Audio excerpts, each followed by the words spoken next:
can give a big hand.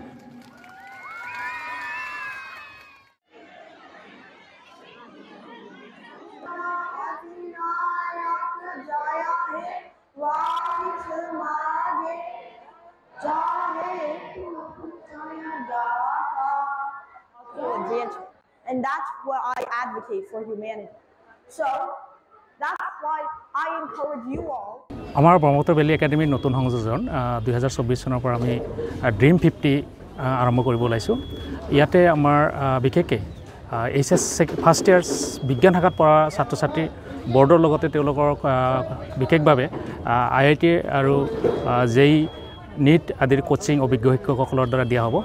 আৰু এই শুভ উদ্বোধন কৰাৰ কাৰণে BBA ড্ৰিম 50ৰ কাৰণে আমি সুদূৰ আমেৰিকাৰ পৰা youngest professor of world sir Subarna Isaac বুৱাৰীক আমি নিমন্ত্ৰণ কৰিছিলোঁ আৰু তেওঁলোকৰ আমাৰ নিমন্ত্ৰণ ৰক্ষা কৰি তেওঁ সুদূৰ আমেৰিকাৰ পৰা আমাৰ ব্ৰহ্মপুত্ৰ ভেলীৰ মাজত আহিছিল আৰু তেওঁৰ জৰিয়তে আমাৰ আজি ড্ৰিম 50ৰ শুভ উদ্বোধন কৰা হয়।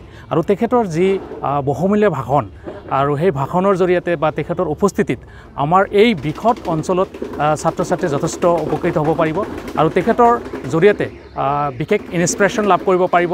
আমাৰ যথেষ্ট সংখ্যক অভিভাৱক আমাৰ মাজত উপস্থিত হৈছিল আৰু এই যিটো বয়সত আমাৰ ল'ৰা ছোৱালী খেল ধেমালি কৰে সেই সময়ত তেওঁ ইমান বৃহৎ ডাঙৰ ডাঙৰ ইউনিভাৰ্চিটিত তেওঁ লেকচাৰ দি আছে আৰু সেই তাৰ জৰিয়তে আমাৰ অভিভাৱকসকলে যাতে আমাৰ ল'ৰা ছোৱালীক সেই একেই ধৰণে তেওঁৰ অনুসৰণ কৰি আমাৰ ল'ৰা ছোৱালী যাতে ভাল শিক্ষাৰে শিক্ষিত কৰে বা তেওঁলোকক কেয়াৰ লয়, সৰুৰ পৰাই কেয়াৰ লয়, তাৰ কাৰণে তেখেত অহাৰ পিছত যিটো আমাৰ মানে উপস্থিত হ'ল তাৰ কাৰণে আমি তেখেতকো ধন্যবাদ জনাইছোঁ আৰু বিশেষকৈ অভিভাৱকসকলকো ধন্যবাদ জনাইছোঁ যে আমাৰ মাজত যথেষ্ট সংখ্যক অভিভাৱক আহিছিলে আৰু মই আশা ৰাখিম যে আমাৰ যি আজি ড্ৰিম 50ৰ যি আৰম্ভণি এই আৰম্ভণিটো খুব সুন্দৰ হৈছে আৰু অনাগত দিনত আমাৰ অভিভাৱকসকলৰ পৰা আমি যথেষ্ট সঁহাৰি পাম বুলি মই আশা কৰোঁ।